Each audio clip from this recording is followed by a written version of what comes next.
Shalom, kembali lagi bersama dengan kami di program kesayangan kita, Rema Brother. Yes. Kita masih ada di tempat yang cozy ini, masih di tempat yang sama Brother. Di episode-episode sebelumnya, kami dari Cafe, Coffee and Eatery di kawasan Jelambar, Jakarta Barat. Kami mengundang untuk semua yang ada di Jakarta Barat ataupun di Jakarta sekitarnya, boleh datang ke tempat ini. Kopinya enak, lalu kemudian nanti makanan-makanannya juga enak.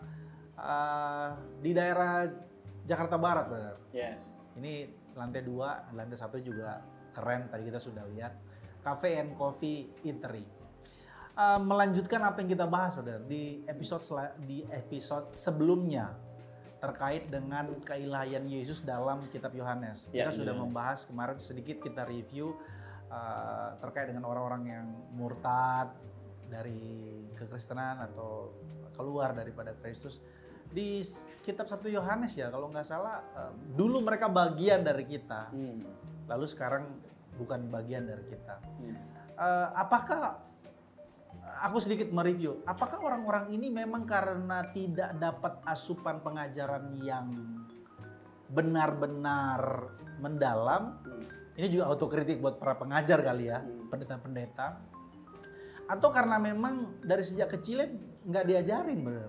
Bisa jadi lah. Yesus itu adalah juru selamat gitu. Hanya sekedar ya udah pokoknya kamu hidup baik, jangan sakitin orang, jangan rugikan orang. Ya udah. Lalu diperhadapkan dengan fenomena di mana harus memilih siapa jalan juru selamat yang sesungguhnya, satu-satunya jalan juru selamat di dalam Kristus, bisa memilih yang lain selain daripada Yesus gitu, Brother. Yang penting baik katanya.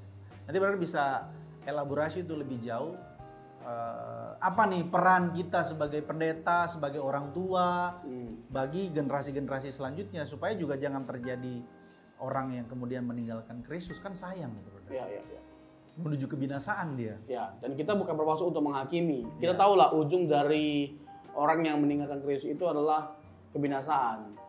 Dan ini bukan sebuah bentuk penghakiman, tapi justru ini adalah satu tantangan balik kepada mereka yang telah meninggalkan Kristus untuk kembali. Ya, gitu loh, untuk kembali dan kita menyampaikan gitu loh. Mungkin selama ini seperti yang Brother bilang, mereka belum mengenal Kristus dengan yang sebenar-benarnya. Betul. Kristus yang sejati, gitu loh.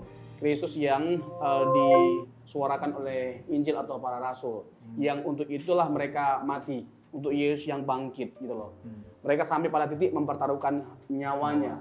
Jadi itu sesuatu yang paling berharga gitu loh, yaitu nyawa mereka. Wow, nanti itu kita bisa ulas lebih jauh. Jadi kita mengajak teman-teman kita yang sudah keluar untuk yuk kita kembali lagi bersama dengan Kristus. Iya. Karena dia satu-satunya juru selamat kita gitu. Iya. Oke. Mengutip apa yang C.S. Lewis pernah katakan, Brother. Bahwa Yesus itu hanya ada 3 kemungkinan. Kalau dia bukan orang gila, yang kedua dia orang-orang yang ngaku-ngaku Tuhan, yang ketiga memang dia Allah. Ya. Tidak bisa tidak. Kalau orang gila nggak mungkin, ya kan? Karena siapapun pasti menghormati Yesus, gitu loh. Dan yang kedua, udah pasti Allah. Ya. Kenapa udah pasti Allah? Karena kalau dia tidak Allah, klaim-klaimnya itu banyak yang hanya bisa diklaim oleh Allah. Klaim Yesus itu gitu loh. Tadi kita ada singgung masalah 7 pernyataan Yesus yang terkait dengan ego eimi gitu loh. Yang menyimpulkan bahwa dia tidak mungkin hanya sekedar manusia biasa. Nah, jadi kalau kita nggak menerima dia Allah, ya kita harus menerima dia sebagai orang gila. Karena hanya orang gila yang mengaku-ngaku dirinya Allah. Nah, kalau hanya sekedar nabi, nggak ada nabi yang pernah mengatakan bahwa kalau kamu tidak percaya akulah dia, kamu akan mati dalam dosamu. Itu pernyataan yang hanya Allah bisa nyatakan gitu loh. Hanya Allah yang bisa mengklaim. Kita binasa kalau kita nggak percaya Allah. Nah, kalau Yesus berkata kalau kamu tidak percaya akulah dia, kamu akan mati dalam dosamu. Berarti dia siapa? Dia pasti Allah.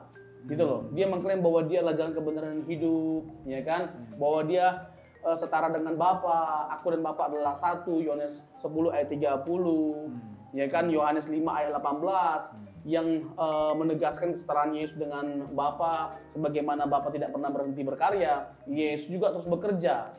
Ya kan, dalam penciptaan ada Yesus yang berkarya, dalam pemeliharaan alam semesta ada Yesus yang berkarya, Yohanes 1 ayat 1 sampai 3. Ya, dalam karya keselamatan ada Yesus yang berkarya.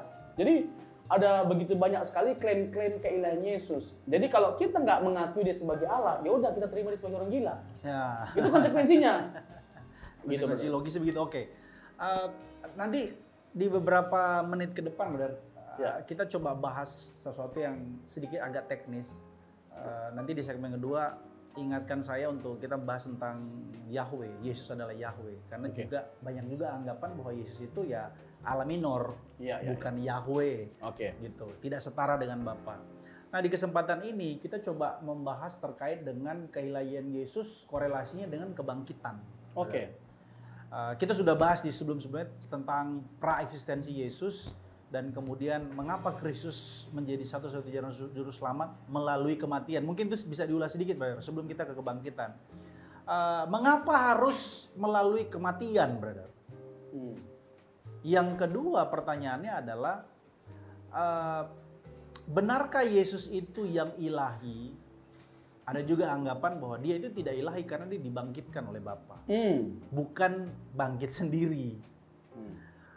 Lalu kemudian apa signifikansi terkait dengan kebangkitan dengan kita orang Kristen? Ya cuman sekedar Yesus bangkit, ya sudah. Jadi semacam tidak ada gregetnya gitu loh, Brother. Nggak ada yang namanya pesona, kegentaran, semacam keagungan kebangkitan Kristus itu sendiri gitu, Brother. Lalu apa sebenarnya yang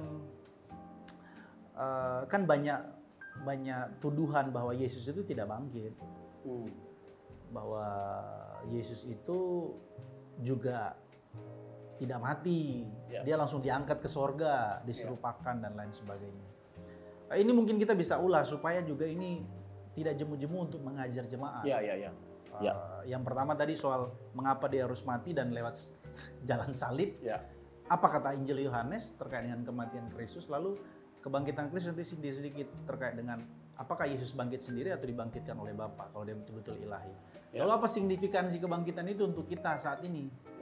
Apa bukti bahwa kebangkitan itu kemudian mereformasi atau mentransformasi kehidupan? Kebangkitan Yesus adalah segala-galanya, Bro. Bahkan jatuh bangun di kekristenan itu bergantung pada Yesus yang bangkit. Kalau tidak bangkit Tuhan kita Yesus Kristus, tidak ada gereja, tidak ada kekristenan, tidak ada keselamatan atau pengampunan. Jadi bayangkan betapa luar biasanya dampak dari kebangkitan Tuhan Yesus. Seperti yang dikatakan oleh Paulus dalam 1 Korintus 15 ayat 17. Jika Kristus tidak dibangkitkan, maka sia-sialah kepercayaan kamu dan kamu masih hidup dalam dosamu. Jadi yang menyelesaikan masalah dosa itu adalah Yesus yang bangkit. Tapi masalahnya memang nggak mudah bagi orang untuk menerima bahwa Tuhan jadi manusia, Tuhan menyelamatkan dengan cara mengalami kematian. Misalnya kan dalam 1 Korintus pasal 1 ayat 18 sampai 23, Brother. Kebodohan ya. Jadi bagi orang non-Yahudi, berita tentang salib itu adalah satu kebodohan. Bagi orang Yahudi, satu batu sandungan. Tapi kalau kita merujuk kepada ayat 18, 1 Korintus 1 ayat 18, itu adalah hikmat dan kekuatan Allah. Kenapa itu adalah hikmat dan kekuatan Allah? Karena justru lewat salib tersedia keselamatan. Kemenangan dinyatakan oleh Yesus yang tersalib. Kejatuhan manusia bicara tentang ketidaktaatan. Tetapi itu dibayar lunas oleh Yesus yang taat secara total. Dan penyaliban dia itu bicara tentang ketaatan dia yang total. Itu tingkat perendahannya yang paling dalam, dan itu juga adalah tingkat peninggian dia yang setinggi-tingginya. Ya, jadi Yesus diangkat oleh Bapa pada tingkat kemuliaan yang seluhur-luhurnya, yang setara dengan Bapa, justru lewat karya penyalibannya, di mana dia submit secara total. Jadi Yesus justru mati karena dosa-dosa kita. Ini sesuatu yang tidak bisa diterima oleh manusia, tapi inilah faktanya. Dan inilah cara yang paling logis untuk menyelamatkan umat manusia. Kenapa logis, Brother? Jadi manusia kan telah jatuh dalam dosa, dan upah dosa ialah maut. Justru itu nggak logis sebenarnya, irasional bagi manusia pada umumnya. Kenapa yang berdosa Adam harus aku yang kena, lalu kemudian Yesus harus mati? Kayaknya irasional, nggak logis, Bro. Kenapa Brother bisa bilang logis? Ini menarik ya. Jadi kalau kita bicara tentang Adam, Adam yang berbuat dosa, kenapa aku juga kena gitu loh. Maksudnya kena dampaknya.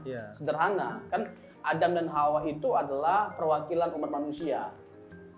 Jadi kalau Adam dan Hawa yang adalah perwakilan umat manusia jatuh, ya semua kena imbasnya. Sama seperti ketika misalnya nih ya, ini harapan kita, bangsa Indonesia masuk Piala Dunia. Amin. Ya kan, masuk Piala Dunia. Nah, kalau mereka menang itu kemenangan kita bersama, bukan hanya kemenangan mereka. Tapi kalau mereka juga kalah, itu juga kekalahan kita bersama, bukan hanya kekalahan mereka. Timnas jadi timnas gelap, bro. Tapi terus kita berdoakan ya, dan mudah-mudahan ada upaya yang terbaik supaya bangsa kita masuk Piala Dunia. Patrick Kluivert kami di belakang. Singkat cerita adalah dosa warisan itu adalah sesuatu yang sangat logis. Misalnya saya tambah lagi, brother, anak kecil misalnya nggak pernah diajarkan bagaimana cara berbohong. Dengan sendirinya mereka bisa berbohong tanpa diajari. Misalnya ketika menghancurkan vas bunga favorit mamanya, lalu dia berbohong, bukan aku mah tapi kucing, ya kan? Jadi ada naluri takut gitu loh untuk dipukul sama orang tuanya. Ini sekaligus menghantam pandangan bahwa manusia itu lahir seperti kertas putih ya? Ya itu salah. John Locke. Ya. Tabula rasa. It doesn't make sense. Jadi kalau mau ditanyakan kenapa bayi itu bisa seperti itu, karena memang ada dosa warisan, ada natur dosa pada dirinya yang turun dari Adam dan Hawa. Itu nanti bisa. Pemasmur berapa ya bilang bahwa kita itu dari sejak kandungan sudah lahir? Itu kan pemasmur Daud kan, Daud yang menegaskannya, gitu loh. Jadi bahwa sejak dalam kandungan aku sudah berdosa. Nanti mungkin brother bisa lihat di Mazmur pasal 55 kalau saya tidak salah gitu loh. Oke. Dalam kandungan ibuku aku sudah diperanakan dalam dosa. Ya. Jadi Tuhan kita itu datang ke dunia untuk menyelamatkan kita dari sesuatu yang tidak bisa diselesaikan oleh siapapun. Konsekuensi dari dosa itu maut, mati. Maut, nggak bisa diselesaikan oleh siapapun. Hanya Yesus Kristus gitu loh. Dan mati itu nggak bisa manusia ya. Maksudnya nggak bisa manusia dalam pengertian kita semua sudah jatuh dalam dosa dengan perbuatan baik. Nggak bisa membayar hutang atau murka Allah itu gitu. Nggak bisa. Karena gini kan, pada hakikatnya yang kalau kita lihat perjanjian lama, yang menebus kita itu adalah orang yang tidak berdosa, orang yang tidak bersalah. Harus orang yang tidak berdosa, tidak bersalah ya? Misalnya waktu manusia dalam dosa, ya kan Allah membuat pakaian dari kulit binatang. Itu apa maksudnya? Kejadian 3 ayat 21. Maksudnya begini, karena kejatuhan manusia dalam dosa, ada yang dikorbankan, binatang yang tidak bersalah. Dan ini adalah gambaran yang merujuk kepada Yesus Kristus. Jadi harus yang tidak bersalah, yang bisa menjadi korban pengganti dari kita yang telah bersalah. Konsep substitusi itu ternyata sudah dari PL ya Pak? Dari PL, dari kejadian 3. Polanya itu sudah ada ya? Dan terus berlanjut makin terang benderang sampai pada akhirnya tiba Tuhan kita Yesus Kristus. Galatia 4 ayat 4, ya kan, Galatia 3 ayat 16, dan masih banyak lagi bertaburan gitu loh, yang menegaskan bahwa Yesus itulah korban substitusi, yang tanpa dia nggak mungkin ada keselamatan. Kenapa? Hanya dia yang bisa menyelamatkan, karena dia yang kudus. Nggak ada yang kudus. Saya Yesus Kristus. Kita semua adalah orang berdosa. Bagaimana mungkin kita orang berdosa bisa menyucikan diri kita dari dosa kita? Hanya dia yang tidak berdosa yang bisa menyucikan kita, dan itu hanyalah Yesus.